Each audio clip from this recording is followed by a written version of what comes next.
யாருக்குமே பிரச்சனை இல்லைங்க. தனித்து விஜய்னால ரெண்டே பிரச்சனை தான். விஜய்னால விஜய் கட்சியில் இருக்கவனுக்கு பிரச்சனை, விஜய் கட்சியில் இருக்கவனால விஜய்க்கு பிரச்சனை. விஜய் கட்சியில் இருக்கவன்ட்டு விஜயை காப்பாற்றணும், பாதுகாக்கணும். விஜய்கிட்ட இருந்து அவங்கள பாதுகாக்கணும். இது மட்டும்தான் பிரச்சனையே தவிர அவங்களால வேறு யாருக்குமே பிரச்சனை கிடையாது. அவங்களா தான் செத்துக்குவாங்க. விஜய் கட்சிக்காரன் போய் பற்றி அதிமுககாரன் 40 பேரை கொண்டுட்டான் அப்படி வராது. திமுககாரன் 40 பேரை கொண்டுட்டான்னு வராது.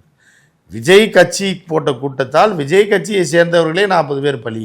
விஜய் தப்பி ஓட்டம் இப்படி தான் வருமே தவிர, விஜய் தேடுவதால் ஆதவர்ஜினா தப்பி ஓட்டம், ஆதவர்ஜினா தப்பி ஓடியதால் புஷி ஆனந்தில் தப்பி ஓட்டம், இப்படி தான் அவங்க கட்சிக்குள்ளே தான் வருமே தவிர, புஷி ஆனந்தினால் திமுக மாவட்ட செயலாளர் தப்பி ஓட்டம்னு வராது. ஆதவர்ஜினாவால் இப்போ அதிமுக மாவட்ட செயலாளருக்கு பாதிப்புன்னு வராது.